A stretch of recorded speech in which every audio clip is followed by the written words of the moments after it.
Hey techies, and welcome to another episode of Technically Something, the show where we talk about technology, creativity, tutorials, and gaming.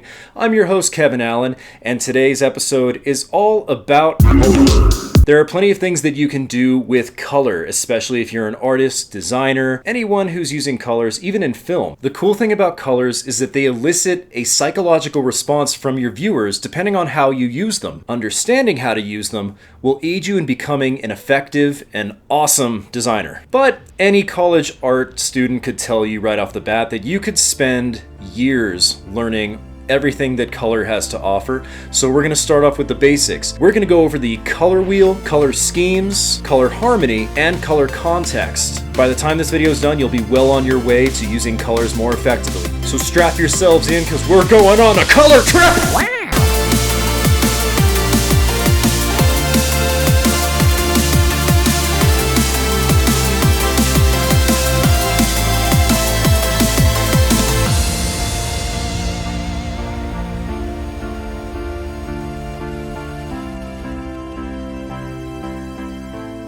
So the very first thing that we're going to start off with is the color wheel. Most color wheels you'll see are based on colors originating from red, yellow, and blue. These three colors make up the primary colors. In theory, they are the root of every hue imaginable. If we consider these colors when they are manufactured in paint, they are produced from the pure source elements of that hue. In essence, there are no other pigments blended in that alter the formula. Printer inks and digital primaries are similar, but referred to as cyan, magenta, and yellow. With the addition of black, this creates something we'll come to know very well as CMYK. More on that later.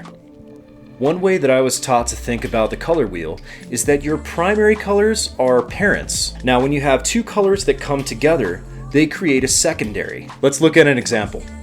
So if red and yellow come together, they equal orange. Red plus blue equals violet.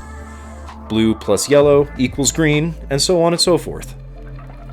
If we take this one step further, we end up getting what's called a tertiary color. And think of this as the grandchildren. The next thing that we're going to talk about is color harmony. Harmony, or the quality of forming a pleasing and consistent whole. Whether this is in music, literature, color, design, or even the flavors that you enjoy in your food, harmony is crucial to creating attractive visual content. Imagine that you're about to eat a delicious chocolate cake. You sink your teeth in and it's filled with liver and onions. Now we all know that liver and onions don't belong in a chocolate cake, unless of course you have a vendetta against someone. There's no harmony in that recipe. The same goes for colors. Grouping certain colors together establishes a sense of order, which creates a visual equilibrium among graphic elements. However, there's also a fine balance that one must consider between overstimulating and understimulating. What this basically means is that the human brain wants to be stimulated. However, if we overstimulate, then the brain wants to retreat and kind of relax. So you have to find a balance of something that is intriguing and can be broken down, but something that can't be broken down so quick that it's boring. There's really nothing to digest mentally, if that makes any sense at all. The first color scheme that we'll talk about is called analogous. Analogous colors are any three colors located side by side within a 12-part color wheel. Typically, one of the colors dominates while the other two support. Another color scheme is a complementary color scheme. Complementary color schemes are direct opposites of each other on the color wheel. This creates contrast and stability simultaneously. The next that we'll talk about is a triadic color scheme. A triadic color scheme creates a triangle between specific groups on the color wheel. In this example, the color is mainly composed of a primary triadic color scheme. And the last one that I'll talk about before we move on is a monochromatic color scheme. Put simply, a monochromatic color scheme focuses on shades of a single color. This is a great place for you to start in terms of color schemes. There are many, many more, so go ahead and dive in and do some research if you're curious. You won't be disappointed. The next thing that we're going to talk about is color context. This is where things get a little complex. Color context deals in how certain colors mingle with one another. In this example, compare how the different colored backgrounds affect the same red squares. So looking at those different examples, remember that that is all the exact same red.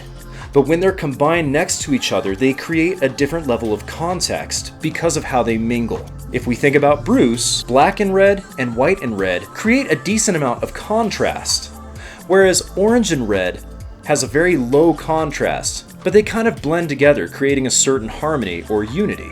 And then of course there's the cyan in red, which creates a high contrast and almost makes the edge of the red and the blue vibrate with contrast. If you stare at it long enough, it's gonna damage your eyes forever! So this is just an introduction to how to manipulate color in a few different ways, whether you're using the color wheel, color schemes, color context, or harmony. There are a couple ways that you can actually create a different feel. I guess if there's a single point to this video that I'm trying to drive across, it's don't take color for granted. It can either make or break your design, so take it seriously and observe what kind of color scheme aids your design, your composition, your shot, whatever it may be. But always use color on purpose. Don't just do it by mistake. This is something that I say frequently. Take time to save time. Take the time to study all of these different color schemes and understand how color works.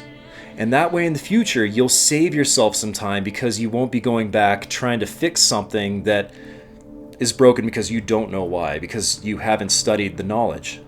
If you guys want to see a video about how colors affect human emotion and affect us psychologically a little bit more in depth, let me know in the comments and I'll make that next time. But we're out of time for this video. This is Kevin Allen, stay technical, and I'll see you guys later.